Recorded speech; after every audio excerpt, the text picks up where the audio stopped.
হ্যাঁ বল। কি রে, আসবি না? না যাব না। আসবি না তো? যাব না। আচ্ছা তুই বৌদিকে ফোনটা দে তো। না দেব না। আরে তুই বৌদিকে একটুখানি ফোনটা দে, আমি কথা বলবো। না দেব না। হ্যাঁ দাদা বলো, কোথায় যাবার কথা হচ্ছিল? আরে বৌদি, আমরা সব বন্ধুরা মিলে একটা পার্টি করছিলাম, তাই ওকে একটু ডাকছিলাম। পুরো কথা বলছিস না কেন? আরে বৌদি, আজকে যে পার্টিটা অর্গানাইজ হয়েছে না, তার একটা শর্ত আছে যে আমাদের বন্ধুদের মধ্যে যার বউ সব থেকে সুন্দরী তাকে আজকে পুরো পার্টির টাকাটা দিতে হবে। আর তুমি তো জানো আমাদের সব বন্ধুদের বউদের মধ্যে তুমি সব থেকে সুন্দরী।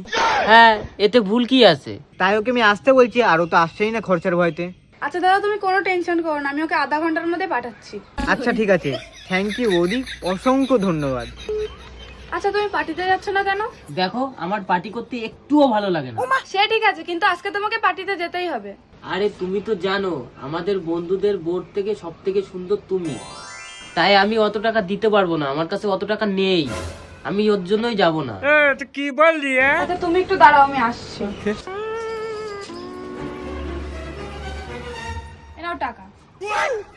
দেখো, আজকে তোমাকে নিজে হাতে টাকা দিচ্ছি, তোমাকে কিন্তু যেতেই হবে, এটা আমার মান সম্মানের ব্যাপার। আচ্ছা ঠিক আছে, তুমি বলছো বলে আমি যাচ্ছি, নাই কিন্তু আমার যাওয়ার কোনো ইচ্ছাই ছিল না।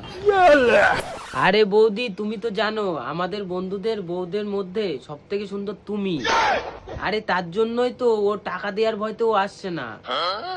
হ্যাঁ ঠিক আছে, তুমি তাহলে পাঠায় দাও।